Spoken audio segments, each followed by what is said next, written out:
इस बार दिवाली पे मेरी ड्यूटी लगी थी दिल्ली से पटना तक की एक ट्रेन में। मैं नाम नहीं लेना चाहूँगा, ना अपना, ना रेलवे का, ना ही ट्रेन का।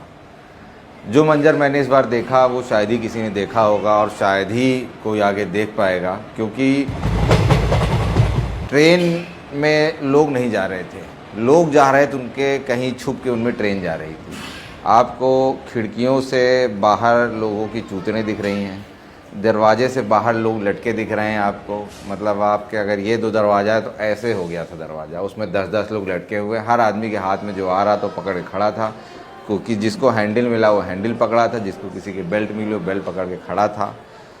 और टीसी का काम होता है कि जाके टिकट लोगों का चेक करना कि हर आदमी अपनी सीट पे बैठा है कि नहीं, और कोई एक्स्ट्रा आदमी हो तो उसका चालान काटने, उसको उतार देना। तो टिकट तो तब कटता जब सीट दिख रही होती। बोगी में सिर्फ लोग भरे हुए थे। किसी बड़ी मुश्किल से मैं भरा बोगी में घुसा, वो भी मैं घुसा सिर्फ इसलिए क्योंकि मुझे खुद पटना जाना था, वरना मैं उस दिन रिज़ाइन कर देता। फिर ये हुआ मेरी भी दिवाली छूट जाएगी। मैं किसी तरह घुस तो गया, लेकिन घुसने के बाद मुझे पता चला कि भीड़ क्या होती है। लोग कहते हैं कि कुंभ मेले में बहुत भीड़ होती है। मैं कहा अरे एक बार दिवाली पे किसी बिहार जाने वाली ट्रेन में बैठ के देखो तो पता चलेगा भीड़ क्या होती है। चारों तरफ सिर्फ इंसान थे। मतलब बोगी का कलर, सीट का कलर आपको नहीं पता चल पाएगा। डर लग रहा था कि कहीं किसी से टिकट मांगूँ तो कोई मुझसे सीट ना मांग ले, मैं कहाँ से दूंगा। टीटी को एक सीट दी जाती है कि ये आपकी सीट होगी, तो मैं कहता हूँ वो सीट आपको कोच में नहीं देनी चाहिए, वो या तो इंजन में दे दो। चाहे मुझे लगता है मैं हूँ ही क्यों टीटी, इससे अच्छा मैं लोको पायलट होता। कम से कम कितनी भीड़ होती, कम से कम 2 ही लोग बैठ के तो जाते। ट्रेन रात में चली थी और मैं S1 में घुसा किसी तरीके से मेहनत करके कि भाई मुझे भी लेते चलो। शुक्र किया जो लोग बैठे हैं, गुजारिश की भाई मुझे भी अंदर ले लो, मुझे भी जाना है। किसी तरह मुझे अंदर घुसाया गया।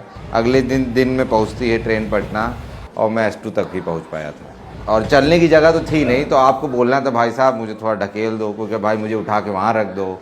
तो लोग आपको किसी तरह यहाँ से वहाँ पहुँचा दे रहे थे।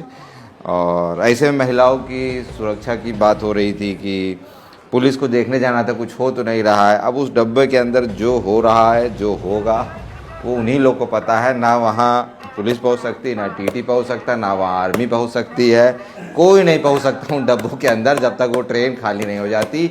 उस ट्रेन के अंदर इतनी भीड़ थी कि एक बार आप घुस गए, जो पानी खाना आपके पास है बाहर उसे आप खा लीजिए, और जो अंदर है उसे आप वहीं निकाल दीजिए, क्योंकि आप वहाँ से हिल नहीं सकते। लोग मुंबई में कहते हैं कि लोकल में बहुत भीड़ होती है। अरे एक बार दिवाली और छठ पे हमारे यहाँ आओ, दिखाते हैं भीड़ क्या होती है। तो मैं तो कहता हूँ महेंद्र सिंह धोनी ने अच्छा हुआ छोड़ दिया टीटी, वो जाके क्रिकेट खेलने लग गया, क्योंकि ये जॉब है ही नहीं करने लायक। भाई साहब थैंकलेस जॉब है एकदम।